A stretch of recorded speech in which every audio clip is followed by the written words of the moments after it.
Je dis, nous dans la ria.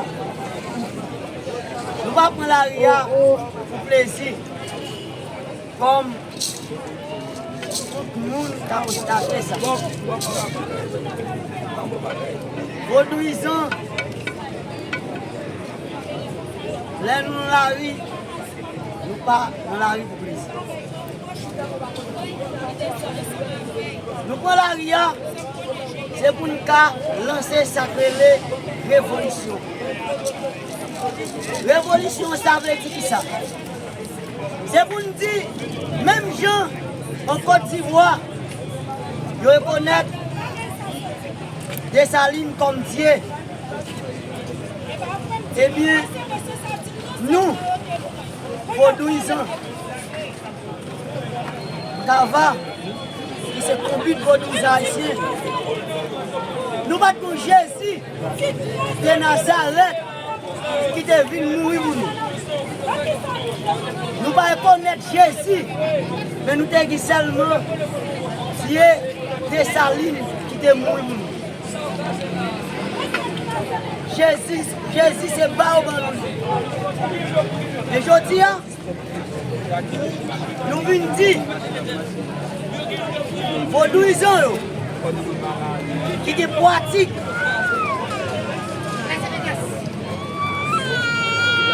saint. Vodou va connaître saint. Pas de Saint-Pierre dans Vodou, pas de Saint-Paul, pas de Saint-Jacques, pas de Notre-Dame.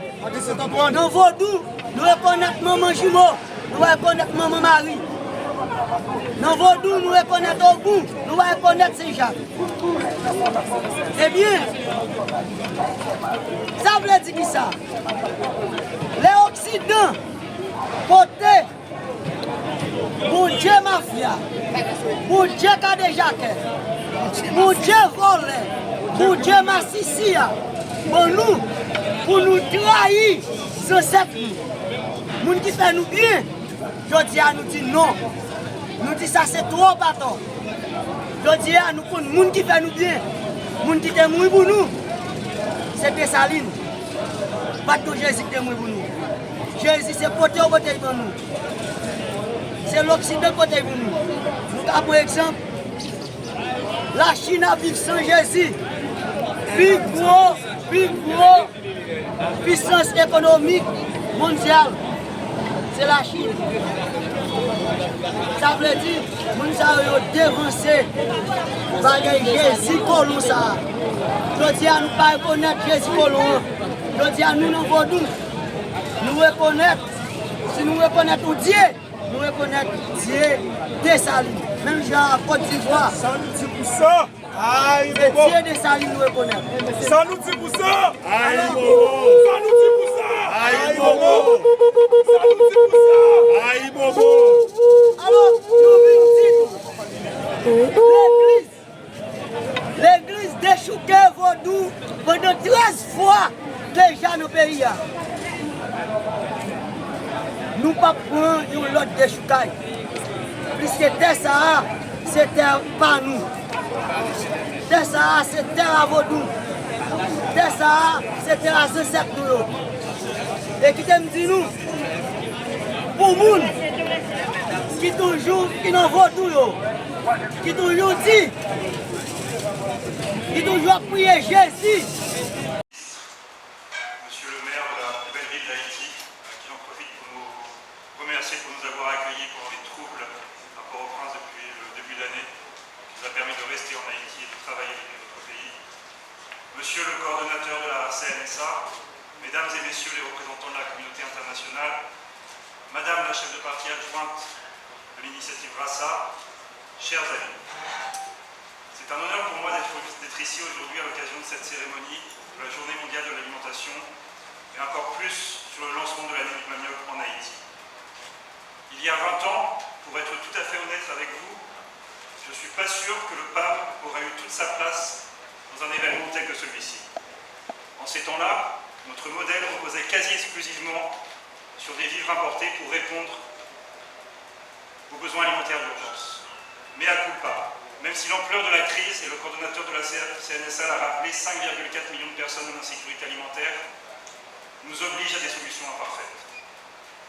Mais aujourd'hui, nous sommes fiers de dire que nous avons amorcé un changement profond, en réduisant de plus en plus notre dépendance vis-à-vis des importations et en favorisant une approche basée sur le marché local. Ce changement témoigne de notre engagement à soutenir l'agriculture haïtienne et à valoriser ses produits. Et le changement, mesdames et messieurs, c'est maintenant, pas demain ni dans quelques années. Aujourd'hui, le PAM est aux côtés de 20 000 agriculteurs et agricultrices haïtiens et haïtiennes que nous soutenons au quotidien. Grâce à des initiatives comme la micro-assurance, nous les protégeons contre les impacts climatiques. Nous investissons aussi dans des infrastructures essentielles, telles que des centres de tri de post-récolte. Et nous leur apportons une expertise technique pour valoriser la production et réduire les pertes. Ensemble, nous avons un objectif clair. D'ici 2028, nous visons à approvisionner 100% des cantines scolaires en produits locaux. Déjà à cette rentrée scolaire, ce chiffre est à 70%. 70% des enfants reçoivent un repas composé exclusivement de produits locaux, avec certains le manioc frais. C'est un pas en avant pour la souveraineté alimentaire d'Haïti et un gage d'avenir pour les enfants. Le manioc, dont nous célébrons aujourd'hui l'importance, est une plante aux multiples vertus. C'est un agrément essentiel pour la santé des enfants et c'est une fierté pour nous de contribuer à leur diffusion dans les cantines scolaires. Il faut cependant reconnaître que les défis sont réels. Madame l'entrepreneuse l'a rappelé, faible rendement, processus de transformation rudimentaire, travailler un temps dans les casseries pour les femmes rurales que nous avons célébrées hier, les manques de matériel, faible intégration du manioc dans les circuits du marché et d'autres encore. Mais ayons confiance en l'avenir. Le PAM s'associe formellement à l'initiative Brassa. Ensemble, nous allons œuvrer pour intensifier la production, contribuer à la transformation du manioc et favoriser un meilleur accès au manioc. Je vous donne rendez-vous donc l'année prochaine, mesdames et messieurs, dans une école des coins, où vous verrez les enfants déguster le fameux moussa avec de la cassave. Parce que dans le point cassave, sans planter manioc. Je remercie ce discours avec un remerciement spécial pour deux personnes. Le ministre, qui dès notre première rencontre a compris la place que pouvait prendre le PAM dans le développement des filières agricoles, et le manioc en particulier. Monsieur le ministre, vous pouvez compter sur nous. Et Daniel Saint-Lô, véritable moteur de cette initiative. Cher Daniel, c'est un plaisir de travailler sur ton leadership. Ta capacité d'entraînement, ta vision pour le développement agricole du pays force le respect. Je conclurai, mesdames et messieurs, par ces mots de Jacques-Stéphane Alexis. Les peuples sont des arbres, ils fleurissent à la belle saison. Aujourd'hui, nous plantons ensemble les graines, ou devrais-je dire les boutures du manioc, pour une Haïti plus résiliente, plus forte et plus autonome. Merci.